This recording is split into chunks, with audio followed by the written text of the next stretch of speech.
11h00, on va commencer ce nouveau webinaire consacré toujours à l'e-commerce B2B et en particulier ici les tendances pour 2022, pour celles que l'on aura travaillé pour préparer donc cette nouvelle session. Aujourd'hui avec moi, de l'équipe Galilée, Jean-Louis Doucet. Salut Jean-Louis. Bonjour à tous, merci de votre présence. Également Laura Treuyol, qui est notre organisatrice et modératrice. Salut Laura. Et Émilie de l'équipe marketing de Galilée, également au chevet de cette session, notamment sur la partie questions, sondages et modération. Et donc bonjour aussi à Émilie.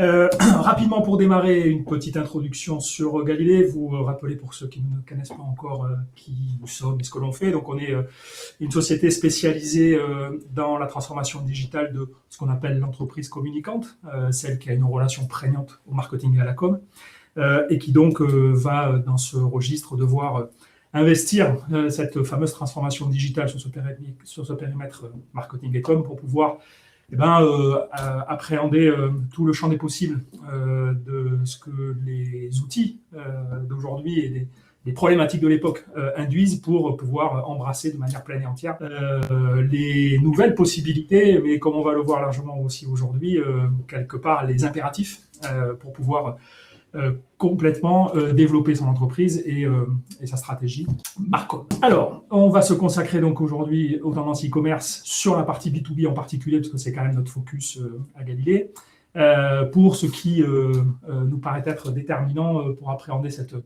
année 2022 qui arrive à grands pas.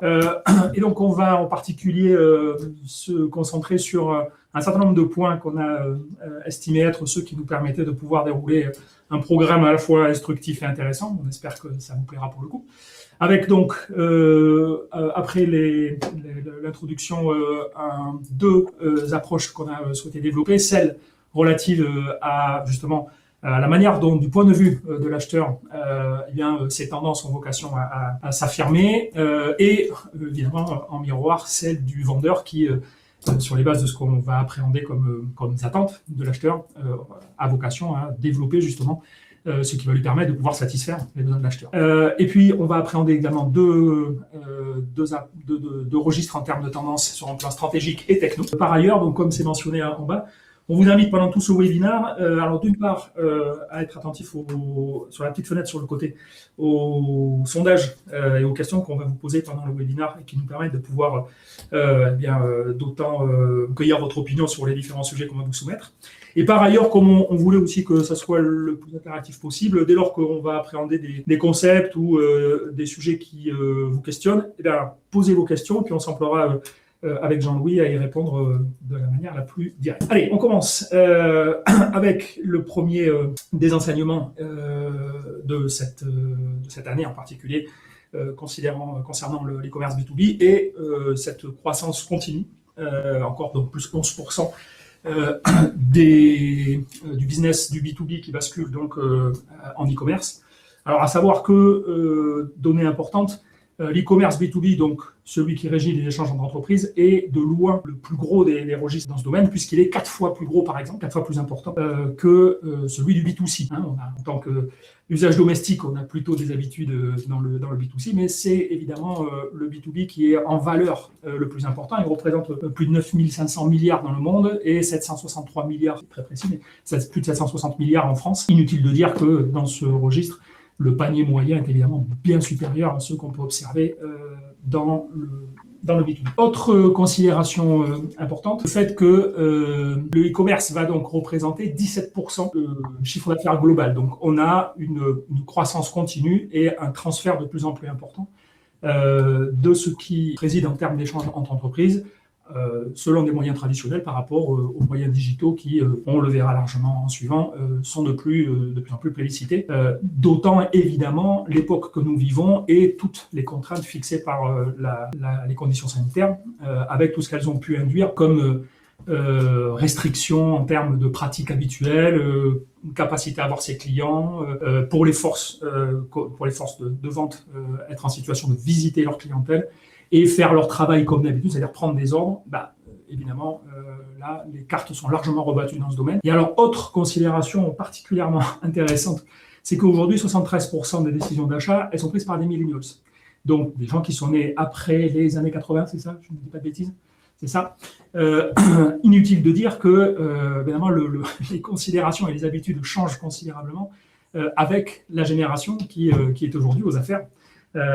Et donc, c'est aussi là un élément assez important à prendre en considération, puisque c'est leurs habitudes et leurs codes dans ce domaine qui vont évidemment devenir prééminents par rapport à ce qu'ils attendent dans ce domaine, en termes notamment évidemment de rapidité d'accès aux besoins métiers qu'ils expriment, et à la fois de caractère pratique et de flexibilité par rapport à leur organisation et à leur manière de voir les choses.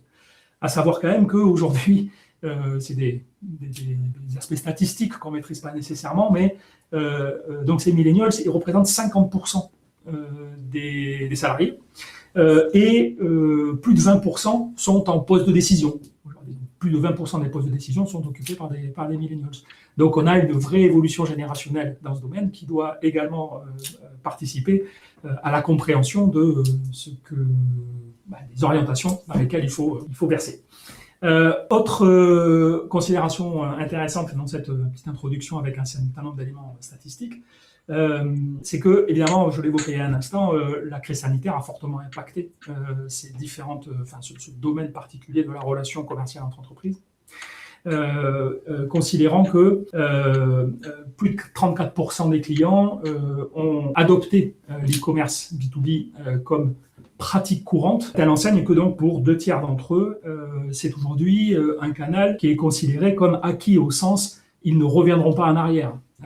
Il y a donc absolue nécessité d'avoir ces éléments-là en tête parce que, d'une part, on a une croissance continue de cette logique de transposition des habitudes commerciales entre entreprises vers l'e-commerce, et d'autre part, eu égard entre autres à la crise sanitaire, une accélération de la manière dont ceux qui le pratiquent le considèrent comme un fait acquis et comme maintenant une constante qu'il faut être en mesure de leur servir durablement. Considérant dans ce domaine en particulier les 3 secteurs qui se sont avérés les plus prolifiques en termes d'évolution, que sont donc l'agroalimentaire, alors c'est très compréhensible en particulier, toujours considérant la période de crise sanitaire et en particulier les confinements où évidemment ça a beaucoup joué. Deuxième considération en termes de distribution spécialisée, alors évidemment, et en particulier sur tout ce qui est construction, BTP, par ailleurs, puisque là aussi, dès lors que la faculté de pouvoir accéder au point de vente n'est plus acquise, eh bien, le canal e-commerce est particulièrement adapté. Et puis, dernier sujet, le secteur santé, qui lui aussi fait partie de ceux qui ont été évidemment fortement sollicités pendant cette période, et donc qui fait partie de ces 3 secteur particulièrement poussé par dynamique dans cette transition à l'e-commerce B2B. Alors voilà pour cette petite introduction et ces quelques éléments statistiques pour poser un peu la réflexion, le débat.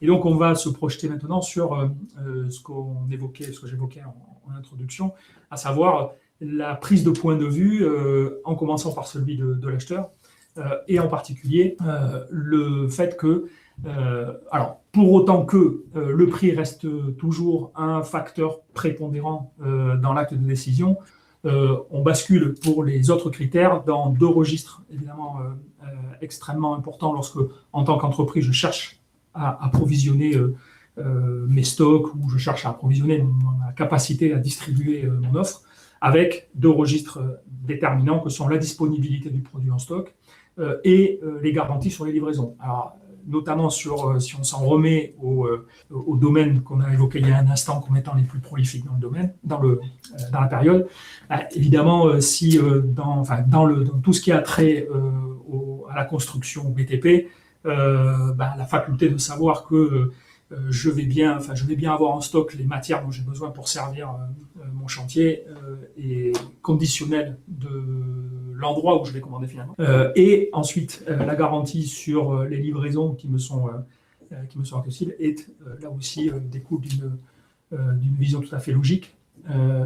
Le fait étant que tout ça impacte évidemment la relation entre le client, entre l'acheteur et le vendeur, et également la nature de l'information qu'en tant que vendeur, on doit fournir à l'acheteur, considérant donc ces critères particuliers qui vont aujourd'hui lui importer prioritairement. Avec une autre considération déterminante, appréhendée avec Jean-Louis, qui est justement la vision du point de vue de l'acheteur concernant la nature de l'offre à laquelle il a vocation à avoir accès. Oui, l'un des enjeux principaux sur lequel tu as mis le doigt, Arnaud, c'est effectivement avoir accès à une offre produit la plus riche possible. Qui va être multiplié évidemment par le nombre de produits. On peut prendre l'exemple d'entreprises dans la construction, le BTP. Il s'agit aujourd'hui d'un des secteurs qui a beaucoup de références produits, hein, le clou, la vis, la clé de 12. On a aussi évidemment des secteurs comme pharmaceutique, la pharma ou la distribution alimentaire, voire le retail. On considère une offre minimum de 5000 produits, mais on arrive assez vite, y compris chez certains de nos clients, à des quantités de 50, 100 ou 150 000. Alors évidemment, vous n'êtes pas tous avec des catalogues produits aussi riches, mais il faut avoir la capacité d'aborder, en tout cas, cette masse d'informations que l'on va devoir gérer autour du produit. De la même façon, la digitalisation des achats, hein, qui sont consécutifs à cette crise Covid, a de fait amené à renforcer les exigences qui étaient d'avoir des expériences utilisateurs simples et efficaces. Ces clients B2B souhaitent gagner du temps, ils souhaitent être autonomes, ils souhaitent réduire les erreurs de commande sans forcément avoir à solliciter le support client. C'est pour ça que cette masse d'informations est vraiment très importante.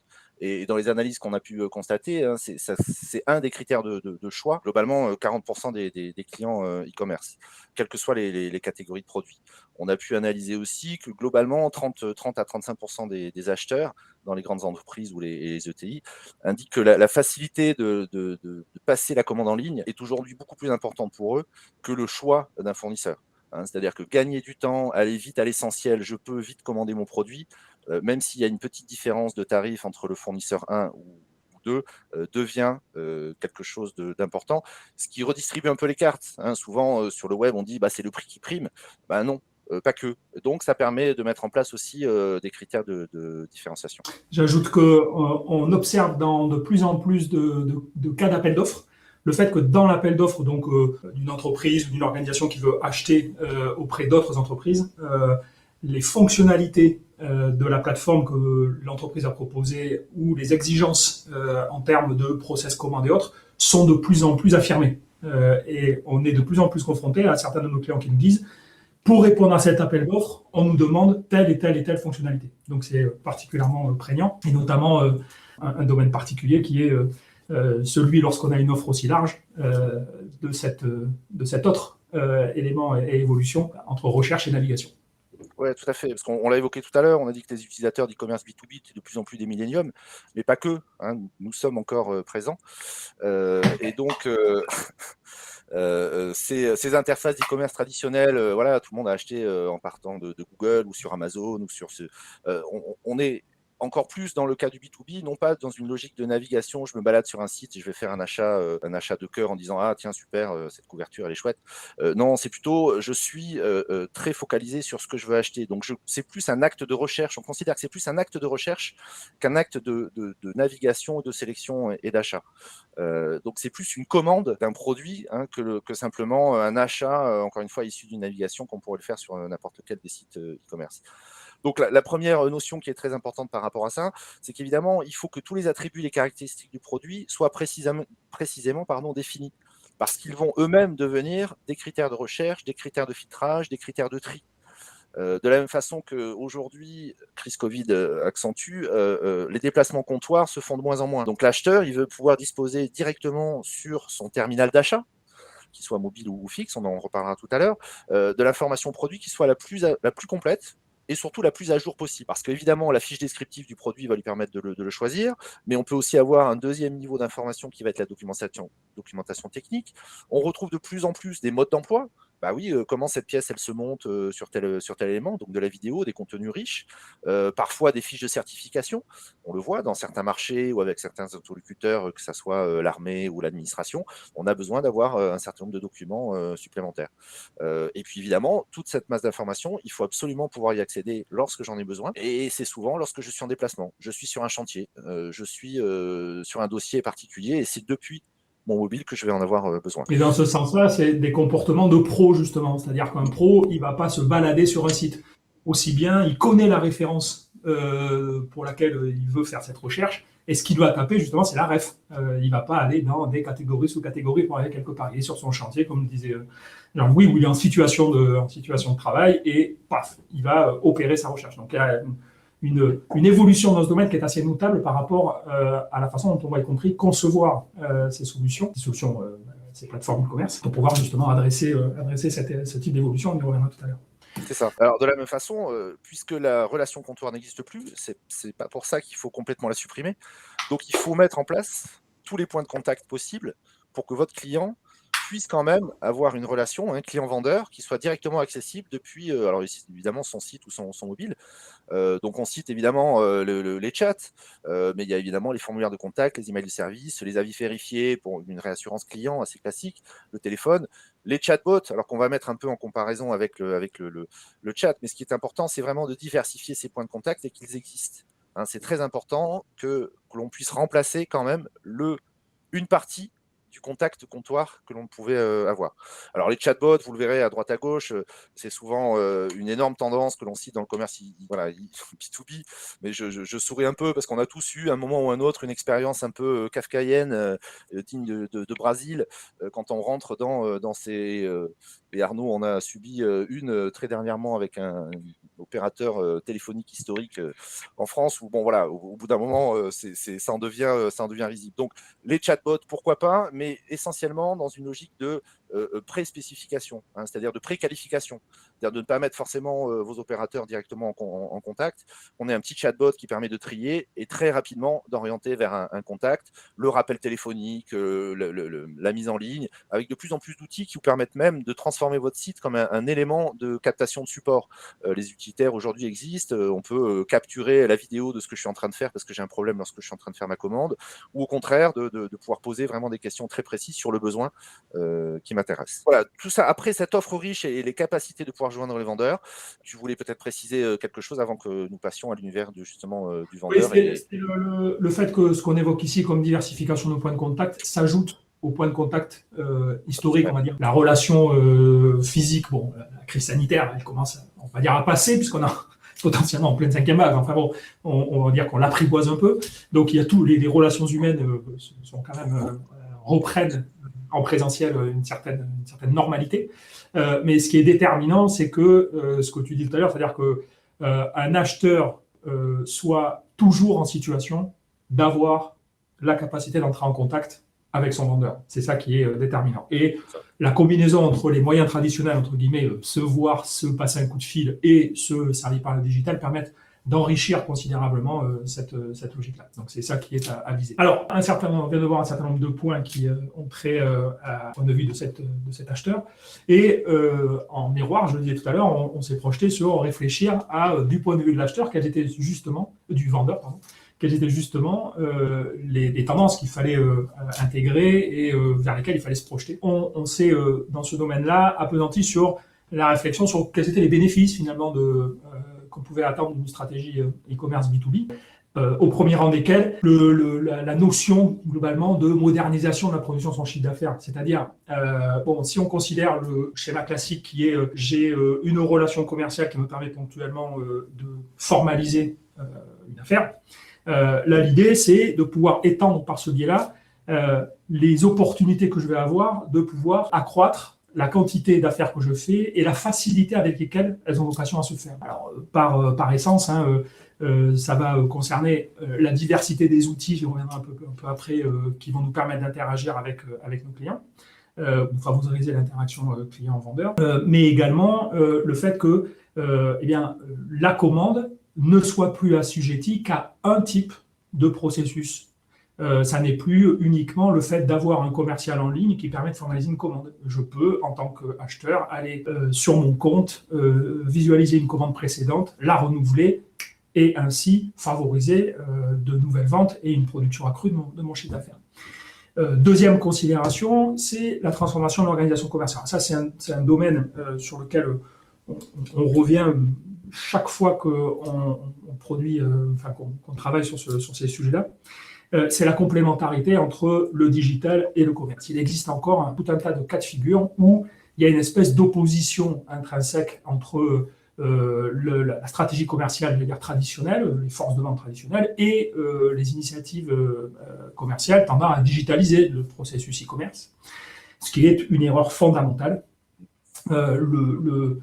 L'essence même d'un projet e-commerce et d'une stratégie e-commerce B2B en particulier est qu'elle doit fondamentalement être portée par les forces de vente et servir les forces de vente en question. Alors au final, elle sert la production de chiffre d'affaires, on l'a évoqué, mais il est déterminant que ça soit intelligemment fait et que ça résulte bien d'une démarche commune au sein de l'entreprise, de sorte que ça va favoriser l'amélioration du retour sur investissement, mais pas de la solution e-commerce, de la production commerciale.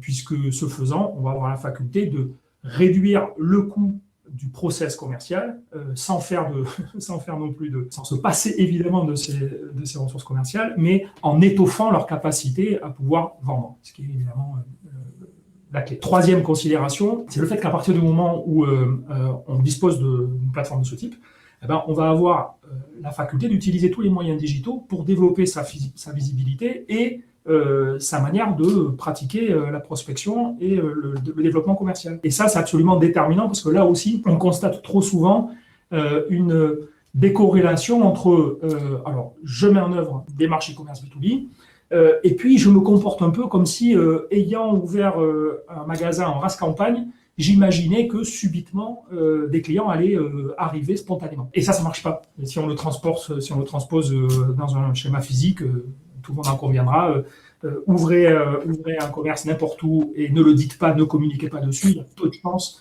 que vous voyez des clients, et en particulier ceux qui vous intéressent, arriver. Donc, il faut concomitamment à la mise en œuvre d'une démarche e-commerce, investir les techniques aujourd'hui disponibles, que ce soit le social selling, le SEO au travers de son site web, l'inbound marketing, bref, tout ce qui va favoriser dans une logique digitale la faculté d'amener des clients et des prospects, enfin vos clients et des prospects sur votre plateforme e-commerce. Et ça parce que d'une manière générale, évidemment, toute initiative dans ce domaine a vocation à générer des résultats rapides.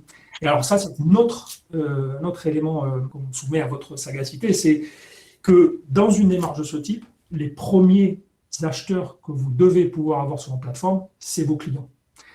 Pour qu'une plateforme puisse rapidement vous donner satisfaction, servir le retour sur investissement qui aura présidé à sa mise en œuvre et vous permettre de viser le développement que vous attendez. On a évoqué qu'il avait plusieurs facettes. Les premiers acheteurs à convertir, c'est vos clients. Sur ces bases-là, vous aurez toute faculté de pouvoir améliorer de façon continue et aller chercher de nouveaux clients.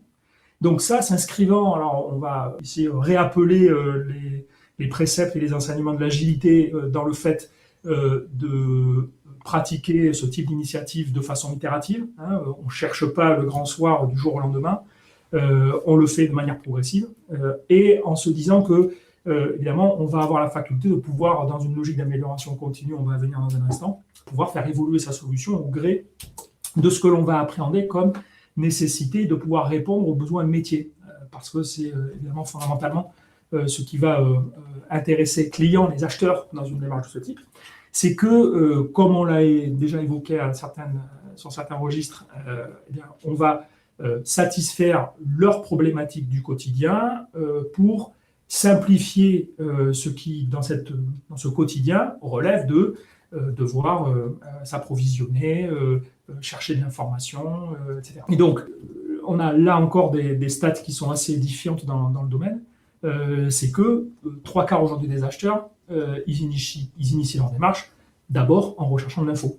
Alors, Jean-Louis le disait il y a un instant, d'où l'importance d'avoir une info riche, parce que, évidemment, ça va conditionner de façon extrêmement importante la capacité que cet acheteur va avoir à acheter chez vous ou moins.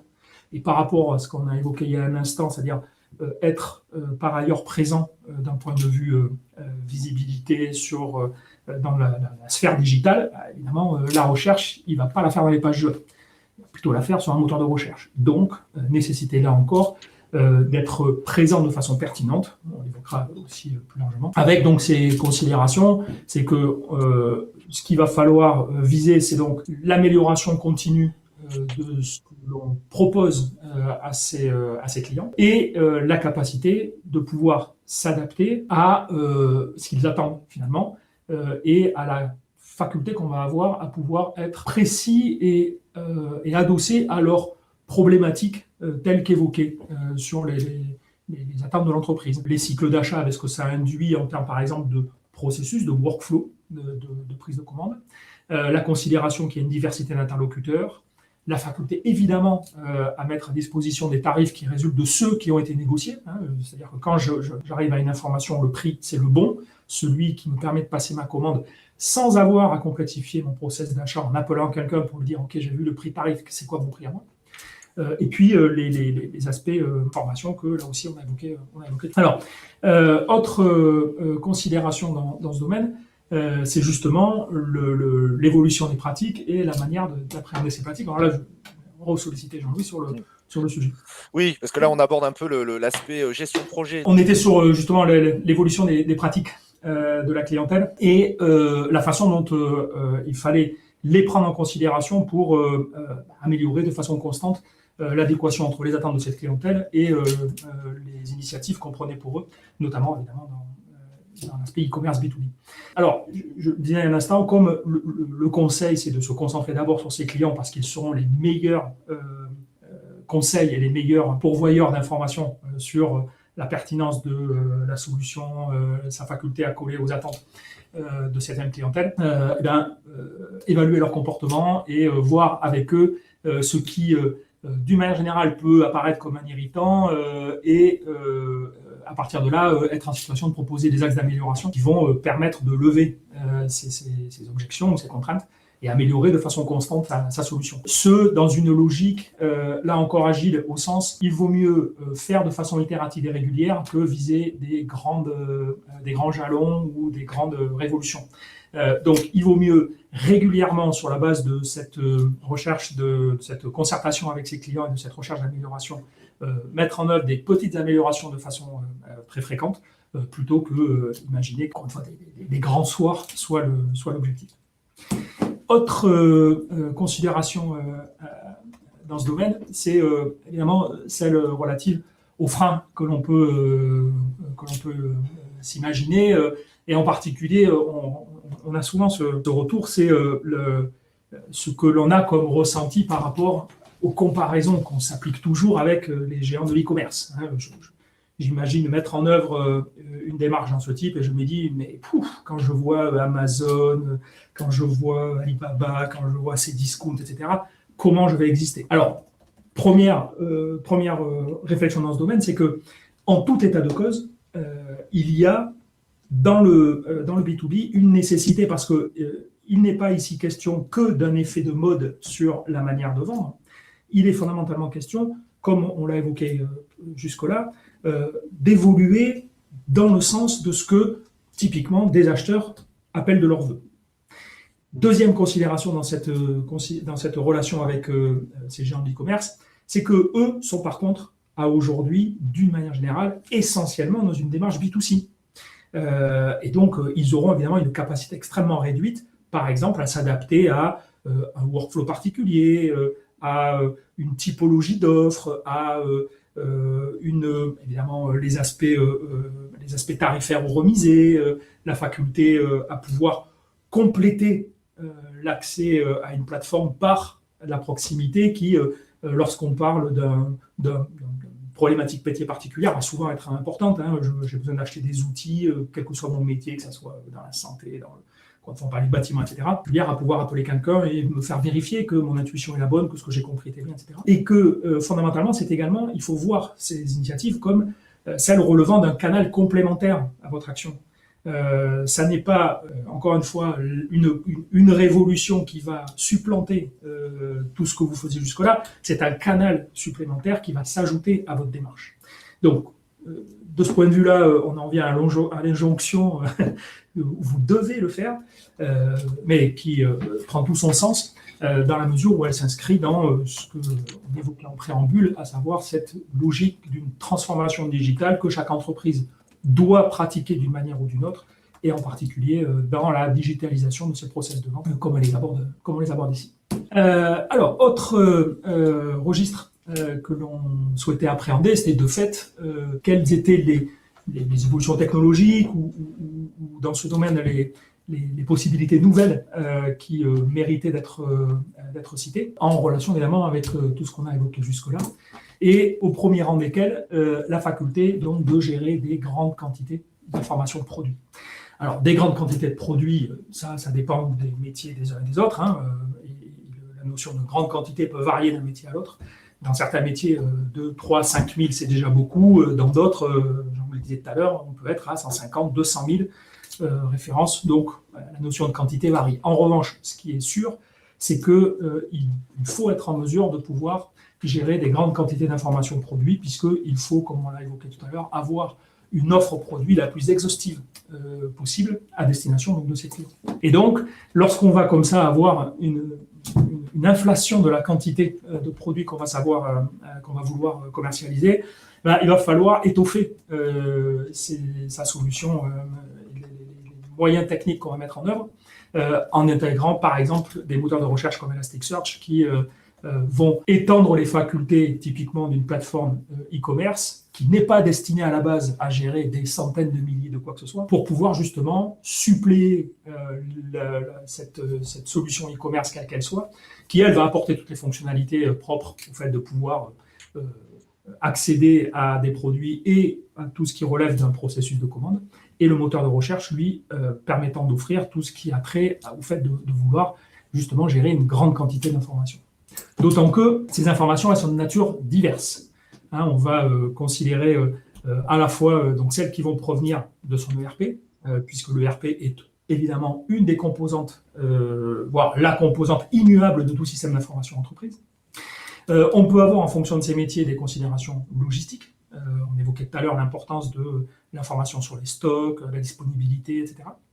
On va nécessairement avoir des données graphiques, qu'elles soient donc fiches produits, j'en voulais évoquer il y a un instant, mais également les images du produit, les 3D, enfin bref, tout ce qui va permettre de pouvoir enrichir l'information au produit. On a un de nos clients dans ce domaine qui, alors là pour le coup plutôt dans le B2C, qui est Decathlon, et qui a analysé que, selon eux, la quantité d'images la plus adaptée ou la plus performante en termes ensuite de conversion, c'était 7 images par produit. Chaque type de business n'est pas assujetti aux mêmes contraintes, mais pour prendre un exemple qui puisse être intéressant. Dernière typologie de données, du contenu marketing, ceux qui vont me permettre d'enrichir mon information produit. Bon, et c'est tout ça qu'il va falloir gérer comme typologie d'information pour pouvoir être en mesure d'irriguer correctement les différents canaux que l'on va souhaiter adresser. Alors, on ne préconisera jamais assez dans ce domaine le fait d'adopter une solution de type MDM qui permette de gérer cette diversité de typologies de données de façon centralisée, de sorte qu'ensuite, elles puissent être utilisées pour automatiser la façon dont on va irriguer ces différents canaux. Le pendant d'un MDM étant bien sûr les classiques fichiers Excel au sein desquels on va structurer et gérer cette information. C'est bien sûr plus fastidieux et plus chronophage, mais bon, c'est indubitablement les deux composantes ou les deux facettes que dans ce domaine on va pouvoir imaginer pour pouvoir gérer cette data, irriguer ces canaux pour arriver à ce que on souhaite présenter à ses clients ici en ligne, à ce qu'on qualifie comme étant la page produit idéale, c'est-à-dire celle qui satisfera le mieux le besoin d'information de son client, lui fournira les typologies de données les plus adaptées. On parlait tout à l'heure de fiches produits, de manuels, 3D ou que sais-je.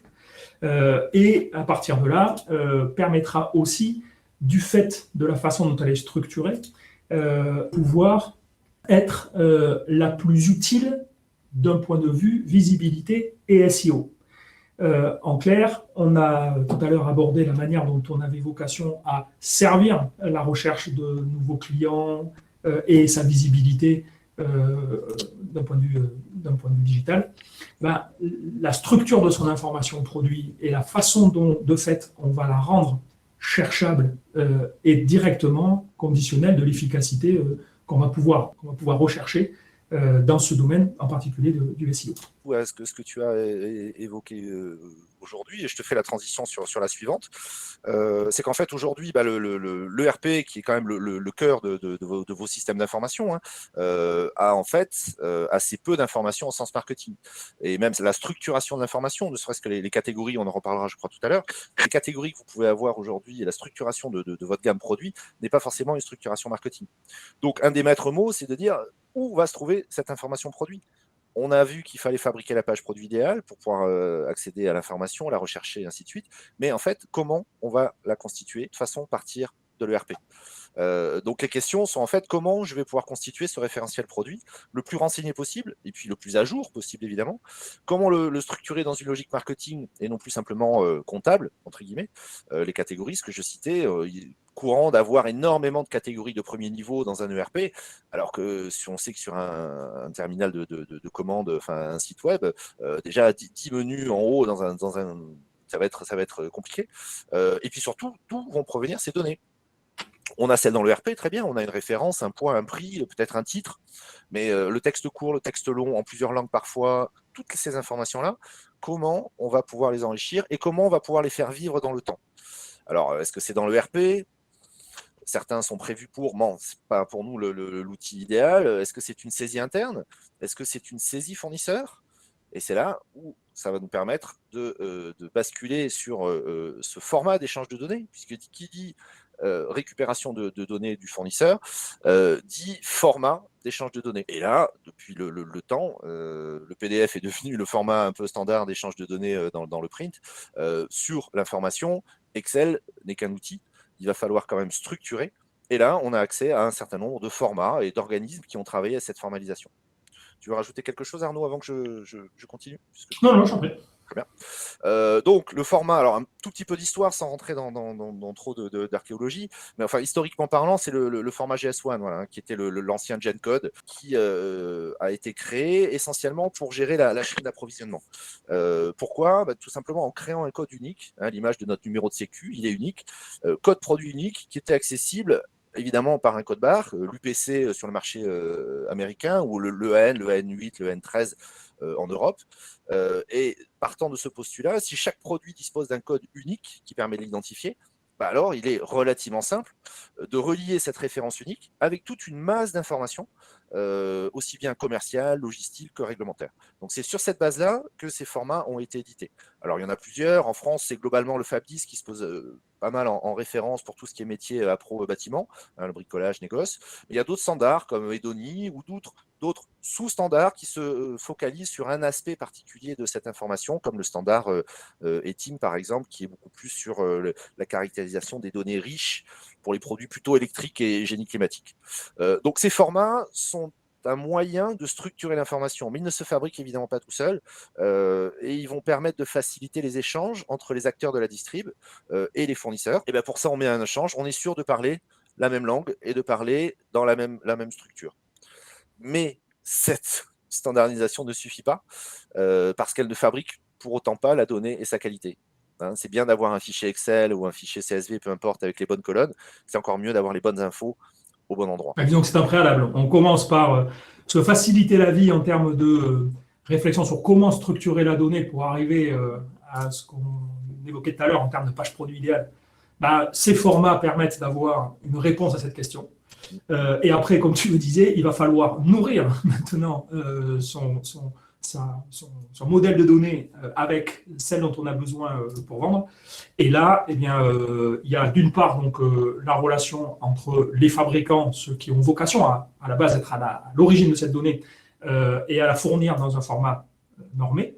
Et ensuite, pour ceux qui vont l'utiliser à des fins diverses, notamment commerciales, de savoir l'enrichir. Alors, c'est une autre considération qui n'est pas anecdotique, parce que c'est souvent quand même assez riche et assez diversifié, et donc ça requiert des efforts, parce que indubitablement, à vous de mettre le curseur de là où vous estimez être le niveau requis pour que vous arriviez à une qualité d'information qui vous semble pertinente, mais ne pas sous-estimer le fait que ça relève d'un effort particulier, que donc tout ce qui va permettre dans ce registre de vous simplifier la tâche Encore une fois, des formats normés nourris par votre chaîne d'approvisionnement. Plus c'est en amont, plus ça a vocation à vous fournir la data.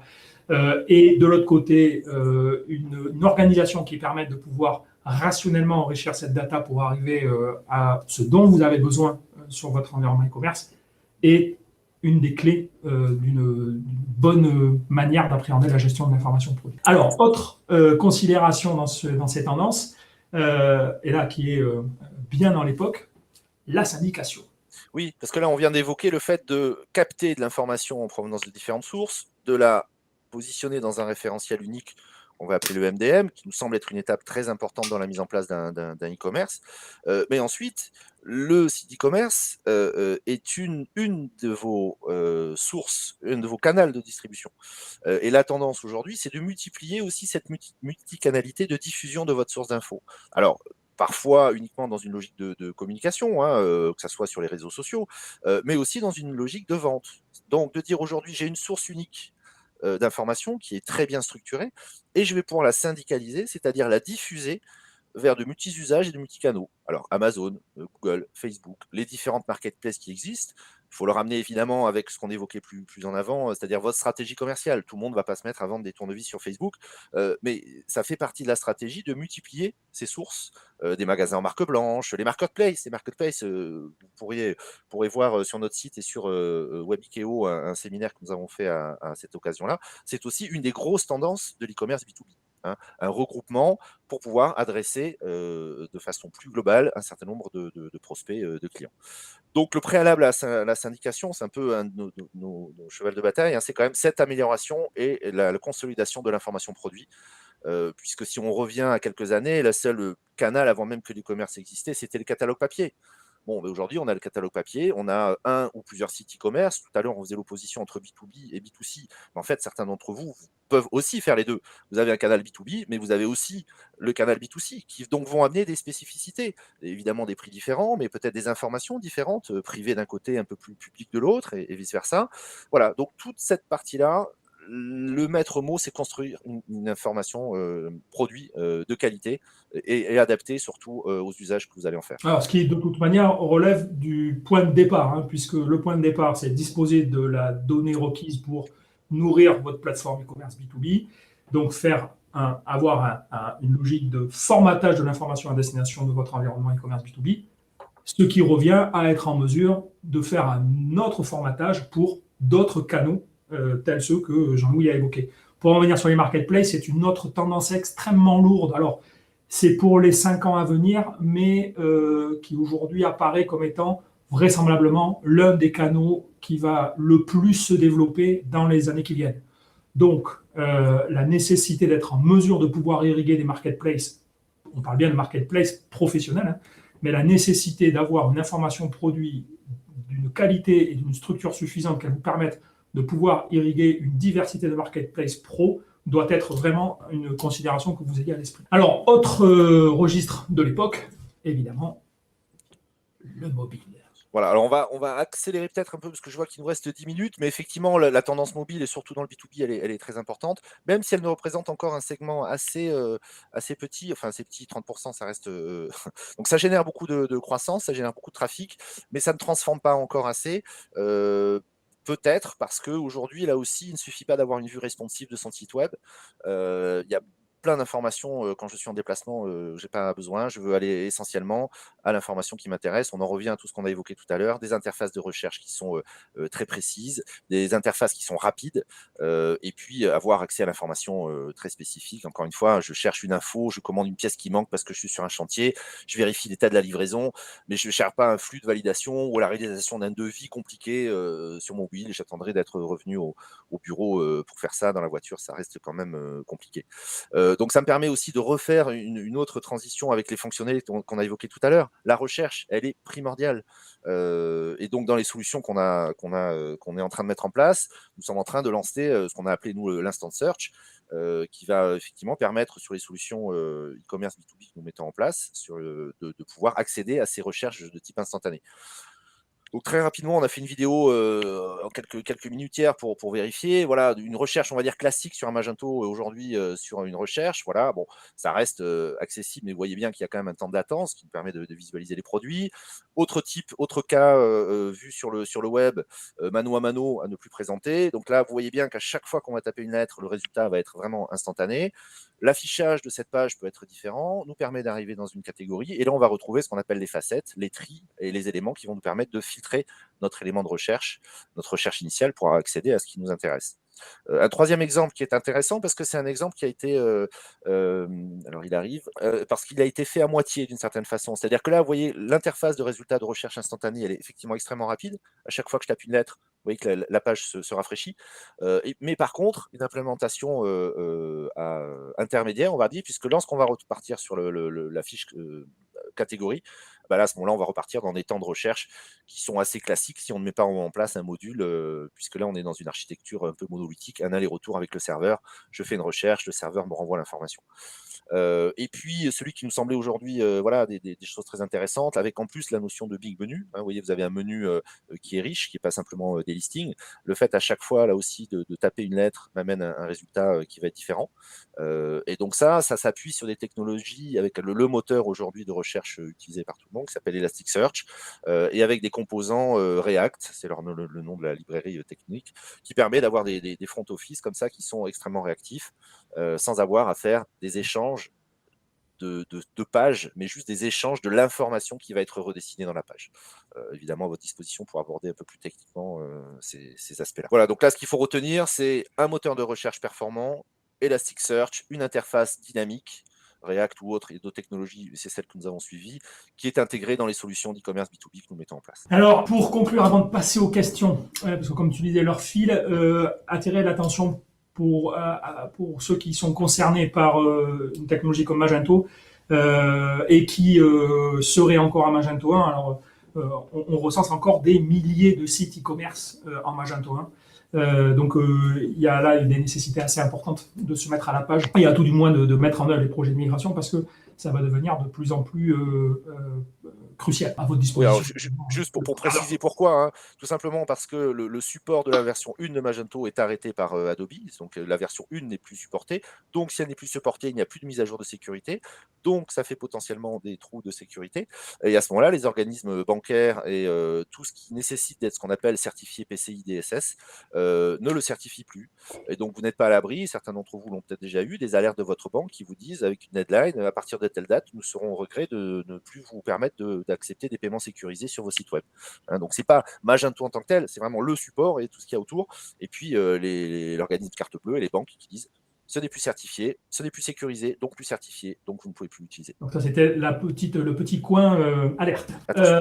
Dernière considération pour vous signaler que, donc, à l'image de ce webinaire, on travaille de façon continue à produire de l'information et des contenus dits premium sur le sujet, donc sur le sujet et d'autres d'ailleurs. Donc vous trouverez sur le site Galilée une diversité, donc vous allez dans ressources et vous trouverez une diversité de ces contenus, que ce soit donc des cahiers des charges, des livres blancs, un diagnostic, des simulateurs de business plan, etc. Voilà, n'hésitez pas. Et on a aussi une politique d'audit gratuit sur les sujets en particulier de l'e-commerce B2B. Donc, c'est toujours pareil, si c'est susceptible de vous intéresser, contactez nos experts. Selon là aussi les différents points de contact que vous trouverez. Allez, alors les questions. Alors, il y avait Nathalie P qui posait la question sur les 7 photos, sur l'histoire de Decathlon. Oui, en fait, et en précisant, le fait d'utiliser un des outils que par ailleurs nous proposons, qui est Vedia, a permis aussi d'avoir toute une série de KPIs et d'informations sur le retour des images utilisées dans une fiche produit. Et ils sont aperçus qu'entre le marché européen et le marché chinois, le nombre d'images déclenchait des actes d'achat différents. Voilà, c'était juste le petit. Donc, il faut toujours pareil, il faut mesurer, hein, c'est-à-dire que il faut savoir ce que font vos clients sur vos sites. Et il y a, là aussi, on pourra l'évoquer offline, il y a toute une série d'outils, évidemment le Google Analytics, mais pas que, des sessions d'enregistrement à distance du parcours client. C'est ce qui nous a mis, par exemple, en évidence sur certains de nos clients, la nécessité de mettre une interface de recherche beaucoup plus que de travailler sur l'arborescence physique du site web. Alors, il y avait une question relative au stade sur l'évolution de l'e-commerce pour les distributeurs du BTP. Alors, j'ai pas les éléments chiffrés là pour vous répondre précisément. Par contre, en termes de tendance, alors il se trouve que pour des raisons X ou Y, c'est un secteur que l'on pratique beaucoup. On a un certain nombre de clients dans ce domaine, et c'est une évolution qui est massive et tirée par les leaders du secteur, les Rexel, Sonepar et autres induisent une digitalisation, enfin qui lead une digitalisation vraiment très importante dans ce secteur, et on le constate nous-mêmes au gré des différentes typologies de clients que l'on a dans ce domaine, qu'ils soient moyens ou beaucoup plus gros. On va de distributeurs qui font entre 10 et 20 millions d'euros de chiffre d'affaires, je sais souvent l'entreprise Ochitski ou Delec Nollet par exemple, mais aussi un Big Mat par ailleurs, et où là le développement est très important et indispensable pour toutes les raisons qu'on a évoquées. Alors Nathalie, qui est très prolifique en question, vous évoquiez le fait de si on ne peut pas donner de prix. Alors déjà, il faut se poser la question peut-être pourquoi vous ne pouvez pas donner de prix, mais bien sûr qu'à un moment donné, le processus, si c'est le vôtre, c'est de le rediriger vers quelque chose qui va lui permettre de demander un prix, en essayant de faire en sorte que cette réponse soit la plus instantanée possible. C'est là où parfois on amène une réflexion à nos clients de dire mais est-ce que votre politique de prix aujourd'hui, de calcul de prix, pour être sûr d'avoir la première remise, puis le deuxième niveau de remise, plus les 5%, est-ce que c'est vraiment adapté aujourd'hui à ce mode de fonctionnement? Est-ce qu'il n'y a pas une remise en question, parce que si vous gagnez 5 centimes par ici, vous en perdez. Bon, voilà. Est-ce qu'il n'y a pas à un moment donné à réfléchir sur la façon dont réellement vous calculez vos prix, parce que tout ça est souvent issu de l'historique. Alors, on ne peut pas tout révolutionner, mais il faut parfois se poser la question, souvent parce que les règles que vous avez mises en place dans vos ERP pour arriver à calculer ce prix font que ces prix-là sont calculés justement et ils ne sont pas stockés, et donc ça peut parfois entraîner des difficultés à envoyer tous ces prix-là sur les environnements e-commerce, surtout si vous avez évidemment des prix qui sont différents par client. Il suffit de faire une petite multiplication, 10 000 produits par 5 000 clients, voilà, ça fait énormément de prix à gérer et il faut les outils pour le faire. C'est aussi dans ce sens, historiquement, que nous étions partis sur Elasticsearch pour pouvoir gérer cette masse d'informations et être capable de la rendre dynamiquement sur des sites web. Une question d'Océane qui nous dit, et c'est intéressant, comment on peut amener des clients B2B parfois réticents aux outils digitaux à les utiliser. Alors, premier élément de réponse qui nous fait remonter un peu plus haut dans la présentation, c'est leur démontrer, alors d'une part, faire en sorte que leurs interlocuteurs commerciaux en soient les premiers promoteurs, et deuxième point, leur démontrer ce en quoi ça va leur apporter quelque chose. C'est ça. Et donc, en déterminant quel est leur problème principal. Aujourd'hui, qu'est-ce qui les gratte, les irritants, qu'est-ce qui va faire qu'aujourd'hui, vous-même, vous allez utiliser tel produit ou tel service, parce qu'à un moment donné, ça va régler un problème que vous aviez jusqu'à présent. Donc, je pense qu'avant de les amener, il faut d'abord les interroger en disant, tout simplement, quels sont les problèmes que vous rencontrez aujourd'hui ? Vous n'avez pas tous les produits, vous n'avez pas toute l'info, les prix ne sont pas les bons, ça ne va pas assez vite, je ne sais pas l'utiliser, évidemment. Parfois, on parlait des milléniums, mais voilà, il reste quand même aussi une population de gens qui n'est pas à l'aise avec ces outils digitaux. Donc, c'est surtout analyser l'existant pour pouvoir, dans une logique agile, mettre en place ce qui va le régler et puis mesurer cet avancement et étape par étape, régler ces différents points petit à petit. C'est comme ça, en tout cas, que j'aborderai cette problématique pour pouvoir amener les clients réticents. Parce que pourquoi ils sont réticents, c'est ce qu'on appelle la root cause analytique en gestion de projet. C'est pourquoi alors parce que c'est trop lent. Mais pourquoi parce que la connexion dans mon entreprise, elle va pas. Oui, mais pourquoi parce qu'on n'est pas connecté. Ok, donc en fait, c'est pas que je veux pas. C'est que le réel problème, c'est je n'ai pas une connexion suffisamment rapide. Bon, c'est un exemple parmi tant d'autres qui vaut ce qu'il vaut. Mais c'est ça, c'est d'essayer toujours de poser 3-4 fois pourquoi. Et en fait, vous aurez la vraie raison de pourquoi cette personne en fait ne veut pas utiliser l'outil digital. À partir du moment où vous avez les raisons, on pourra travailler à la solution. Alors, autre question intéressante de Nathalie qui a trait, donc Nathalie qui doit être dans le domaine soit de l'étiquette, enfin en tout cas dans un domaine qui fabrique, et qui évoque la problématique de ne pas être, puisque c'est de la fabrication, en tout cas facilement en situation de donner un prix. Donc comment faire? Alors, deux considérations à ça. La première, dans des domaines en particulier, alors il se trouve qu'on est très familier avec le milieu du print d'une manière générale. La première réponse à apporter, c'est la faculté, soit au travers de la réflexion sur l'offre produit, soit, ça peut être concomitant, avec l'adoption d'une logique de moteur de calcul, c'est résoudre cette problématique. C'est pourquoi vous n'êtes pas en mesure de donner un prix. parce que votre prix, il y a bien un moment donné où il est calculable. Et comme il n'y a pas grand-chose en informatique qu'on ne sache transposer dans une vision digitale, j'aurais tendance à dire que d'une part en identifiant la façon dont vous construisez un prix et ensuite de la manière dont on va pouvoir le restituer à son client, il doit se situer là-dedans la manière de pouvoir résoudre le problème que vous pensez avoir, parce que pour avoir beaucoup travaillé dans ce domaine, et y travailler encore beaucoup, il n'y a pas beaucoup de situations où, alors je parle de références comme Exaprint par exemple, hein, ou comme des producteurs d'étiquettes. Et donc il n'y a pas beaucoup de situations où on n'est pas été en mesure de trouver un moteur de calcul qui permet de servir le besoin métier. Autre question, est-ce que ce sont des tendances liées à de l'outillage? Alors je répondrai oui, tout ce qui est BTP, construction, etc. Parce que c'est un des registres les plus emblématiques, c'est-à-dire qu'il coche toutes les cases. Beaucoup de références, une clientèle très atomisée, avec beaucoup d'artisans, de plus ou moins grosses entreprises, etc. Des contraintes métiers assez particulières, des gens qui vont avoir besoin de leurs produits en situation de mobilité, je vais être livré sur un chantier, j'ai besoin de stock, etc. Donc voilà, ce domaine-là est très très porteur. Alors, question de Pierrick, vous avez parlé de marketplace B2B, est-ce que vous pouvez en citer? D'une manière générale, de plus en plus d'acteurs dans le domaine, alors je reprends le BTP, hein, puisque c'est encore en pratique, se pose comme en marge de leur représentation unique de l'offre, le fait d'en agréger une plus large. Alors, je prends un de nos exemples, un de nos clients qui s'appelle le groupe Socoda, qui fédère 200 indépendants dans le milieu, hein, que ce soit l'électricité, les matériaux de construction, etc. Mais typiquement, une des manières de servir la vision la plus large qu'ils peuvent avoir de la façon d'adresser leurs clients et notamment de mettre en œuvre une marketplace. Donc voilà, un exemple parmi d'autres. Alors, une autre question de Riyad. Quid des contenus vidéo?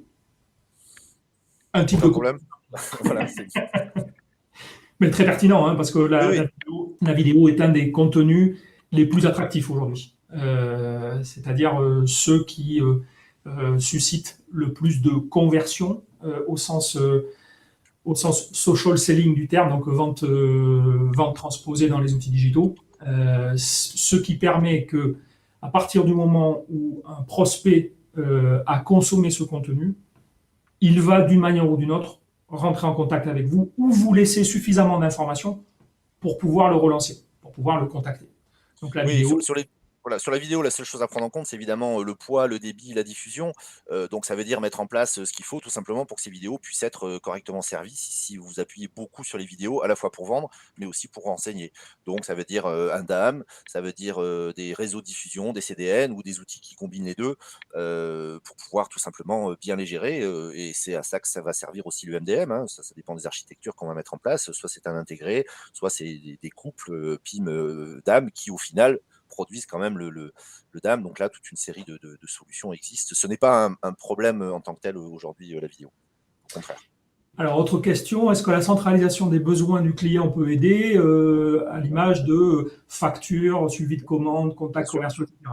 Oui, à 100%, c'est typiquement ce qu'on évoque dans la logique de facilitation du quotidien de l'acheteur. C'est-à-dire qu'il n'a plus besoin d'aller un coup à droite, un coup à gauche dans un dossier, machin, pour trouver.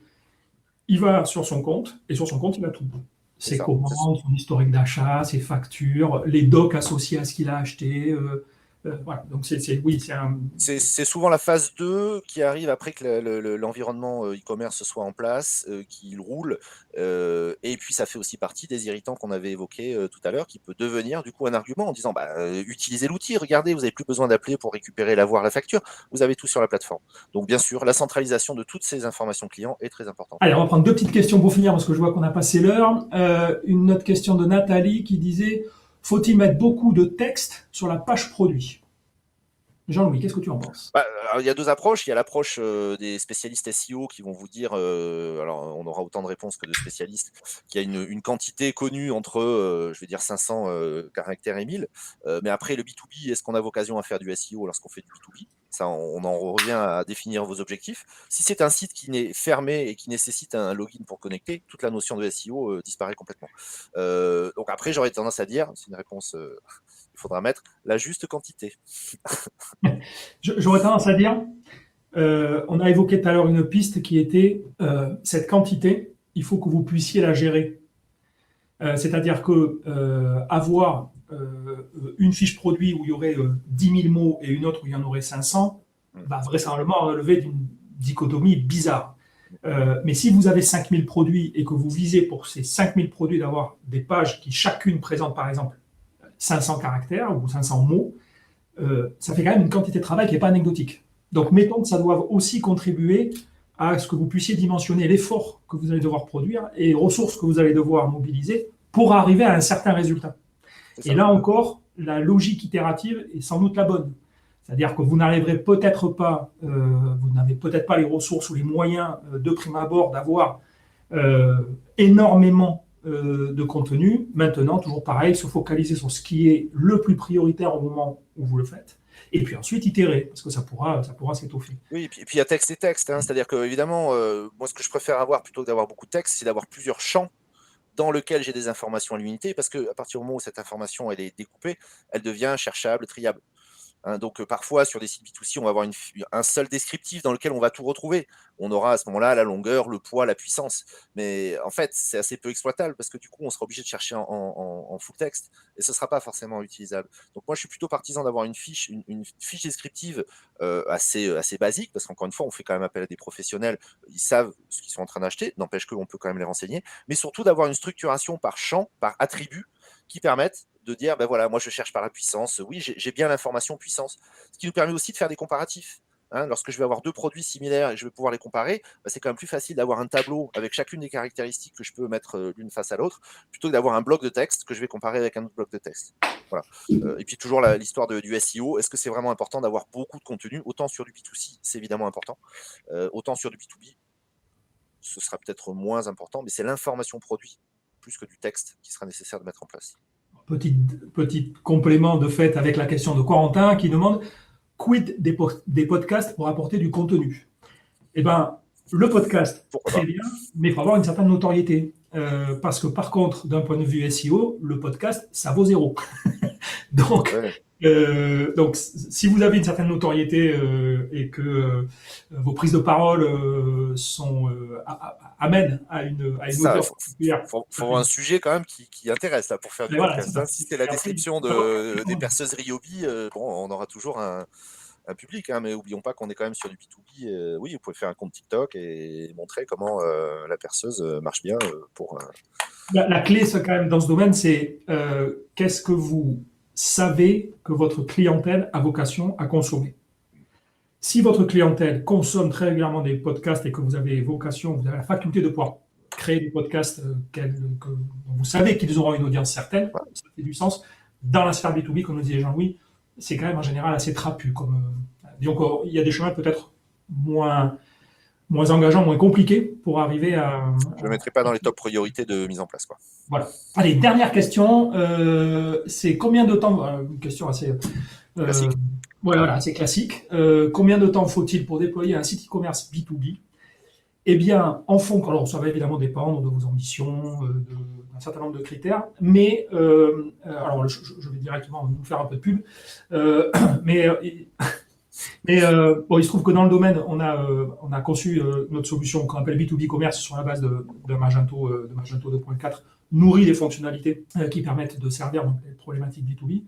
Et on a également beaucoup industrialisé la manière de mettre en œuvre cette plateforme, notamment en industrialisant la logique de relation, enfin la relation entre les données de l'ERP et la manière dont elles vont être utilisées côté e-commerce, le formatage, ce qu'on appelle les formats pivots de l'information qui vont permettre de simplifier et d'accélérer la façon dont on va pouvoir justement constituer la data à destination de son environnement e-commerce. Et ce qui fait que là, on arrive à déployer des environnements e-commerce en 1 mois, 2 mois, on parle bien d'e-commerce B2B, hein.